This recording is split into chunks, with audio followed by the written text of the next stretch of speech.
Tracking, alerting, protecting. This is WKYT News. Good afternoon once again. A Madison County man who admitted to killing 3 people is learning his sentence today. Matthew Denholm pleaded guilty to the 2010 murders of Sansaray Warford and Charles Walker. He also pleaded guilty to the 2011 murder of Zachary Flower. WKYT's Victor Puente joins us live now from Madison County Courthouse with the very latest. It's our top story at 12:30. There were a lot of tears in the courtroom today as 2 different judges sentenced Matthew Denholm for 3 different murders. 2 of those murders happened in 2010 when Sansaray Warford and Charles Walker were killed, then buried along Tates Creek Road in Richmond.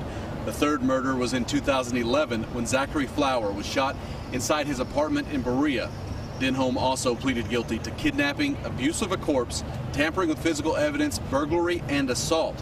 His sentence is life without the possibility of parole for 25 years.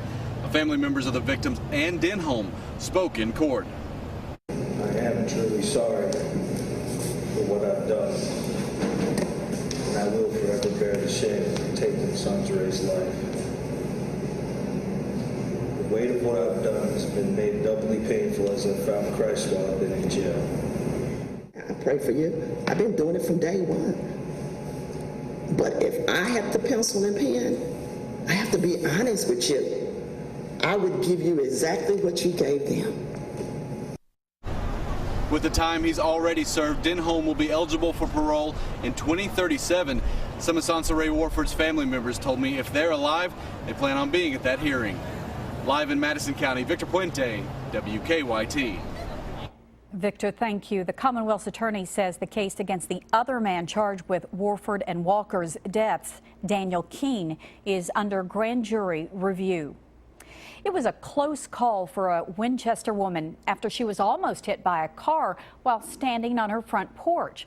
The woman was on her porch around 8:30 this morning when she looked down the street and saw a car coming straight in her direction. She tells us she ran inside her house and that the car only missed her by a few feet. I was shook up then. Yeah, I've calmed down. I'm just praying for the gentleman. I hope he's okay and comes out of it all right. Now, the driver of the car suffered a seizure and lost control of the car. No word yet on his condition. Counselors are at a Louisville high school today to support students after a shooting inside the school yesterday. Extra security is at Fern Creek High School after police say a sophomore opened fire at Fern Creek yesterday, sending a 15-year-old classmate to the hospital. The school was put on lockdown and hundreds of students were forced to evacuate the building. Police tracked down the suspect in a nearby apartment. They say the victim in the case was targeted and that this shooting was not random. We could learn new information today about a Winchester robbery that ended in gunfire. 23-year-old, that is, Curtis Wilkerson, is due in court at 1:30 for a preliminary hearing. Police say Wilkerson and Devin Marshall went into the 96 truck stop last week and demanded money. Police say Marshall was shot by the store owner after he pulled a gun on the clerk. Marshall died 2 days later. Wilkerson was held by other employees until police arrived. He's pleaded not guilty to a robbery charge. Still no charges yet in a gun scare on the UK campus Sunday night that sparked a safety alert. 4 UK players, the football players, were involved in the incident involving an airsoft pellet gun. Dorian Baker, Drew Barker, Tymir DeBose, and Stanley Boom Williams have already been suspended from Saturday's game against South Carolina. The county attorney tells us disorderly conduct charges are expected to be filed in the case. We're learning more this afternoon about a man who was injured in a Laurel County crash. Deputies say 28-year-old Greg Bateman was airlifted to UK hospital after he was struck by a car on his motorcycle. It happened around 1 o'clock yesterday afternoon on Kentucky 552 south of London. Bateman of Lilly is listed in stable condition. The driver of the car, 23-year-old Courtney Stacy, was not injured. 5 people are being questioned today after an overnight robbery here in Lexington. Police say 2 people were walking down Laredo Drive when several gunmen got out of their car. That's when the robbers stole the victims' wallets and phones. A nearby police officer was close to the scene and saw the getaway car. He stopped the car at Man of War and Alumni Drive, and the 5 suspects were taken to police headquarters. Well, today marks the start of Domestic Violence Awareness Month. And with recent attention brought to the NFL and Ray Rice scandal, the Kentucky Commission on Women hopes to help victims of abuse through awareness efforts.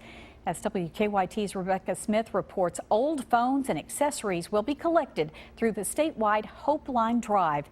That's a story new here at 12:30. The collection boxes that look like this will be up at more than 400 state agencies and also Verizon stores in Kentucky. Kentucky First Lady Jane Beshear, along with other domestic violence awareness advocates, addressed the need for a public discussion about the prevalence of partner abuse. According to the Kentucky Commission on Women, 75% of battered women with jobs are harassed by their abusers at work. The statistics get even more startling when focused on the state as a whole. 1 in 3 Kentucky women are victims of domestic assault at some point in their lives. Proceeds from the used phone drive will go towards cash grants for domestic violence agencies. Some of the phones and chargers themselves will go to survivors for use. You know that situation spills over into the workplace, and it affects productivity, it affects every facet of a person's life, and it doesn't stop when they enter the workplace.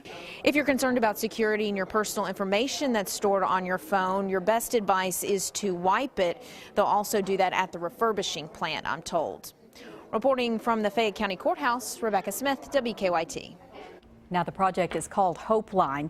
This year, company sponsor Verizon has given out more than $100,000 for domestic violence prevention and response in Kentucky.